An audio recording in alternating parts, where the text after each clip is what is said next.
Whenever you are ready to start this debate.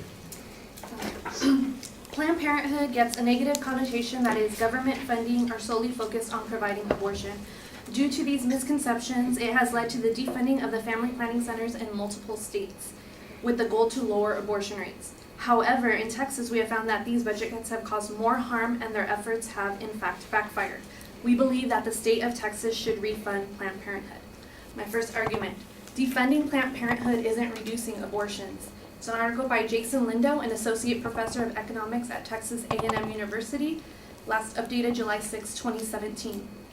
In 2011, the Texas state legislature reduced the family planning budget by 67%, which resulted in more than 80 closures of family planning clinics. This policy change was motivated by a desire to defund Planned Parenthood and to reduce abortions. But recent research shows that defunding Planned Parenthood's family planning clinics in Texas has not had its intended effect. The evidence suggests that these anti-abortion efforts backfired and actually interfered with a positive downward trend in abortions. The defunding also increased teen childbearing, and it made it more difficult for women to obtain preventative care. Which leads to my second argument. States eliminating funding for Planned Parenthood are causing devastating impacts. An opinion article by former Republican U.S. Congressman from New York last posted June 24, 2017. The devastating impacts of eliminating funding for Planned Parenthood are real, and we have experienced them in states across the country. We can look at these states to see what happens when Planned Parenthood was defunded.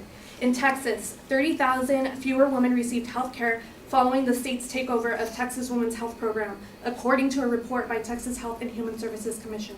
In Kansas, 14,000 women did not receive access to birth control, cancer screenings, STI tests, well woman exams, and other care through the Title X program. In Wisconsin, in 2011, legislation barred Planned Parenthood from receiving Title V maternal and child health block grant funds, even though 50% of the county served by Planned Parenthood would have no alternative provider. Women had no place to go for health care services. This quote not only proves to be a stock issue of structure inherency, but showing how these heavy regulations are causing limitations on women of low income to receive health care.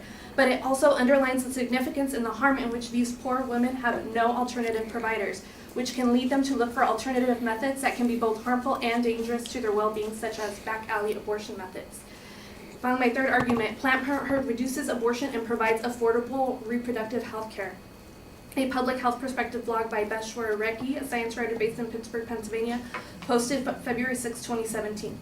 If you believe that reducing abortion is a worthwhile goal, as activists and policymakers on both sides of the questions tend to agree, the next question is how to best do that. Evidence supports the idea that compared to restricting access to abortion, improving access to birth control is more effective and provides for better health of women in the population. This clearly states the stock issue of solvency, in which stating that if we continue to fund for Planned Parenthood, they will continually provide easy access to birth control and other long-term contraceptive methods and will effectively reduce abortion by aiding in preventing unplanned pregnancies. Please vote affirmative, and I am now open for cross-examination.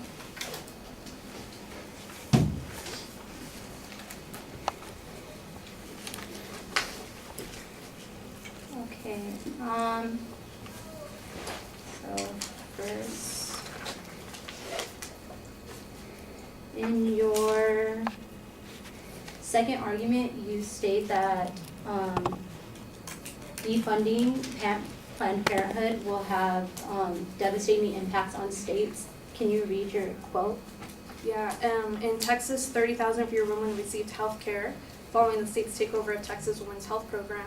In Kansas, the 14,000 women did not receive access to birth control, cancer screenings, STI, well exams. I have Wisconsin they were barred from receiving Title V maternal and child health block grant funds. And even though 50% of the counties served by Planned Parenthood would have no alternative provider. Okay, so if it's safe to say that Texas, Kansas, and Wisconsin are suffering devastating impacts, does that mean that all 50 states are going to suffer these as well? Well, yeah, these are just a few examples of the states that have defunded Planned Parenthood. And then for your third argument, healthcare reducing, or we need healthcare to reduce.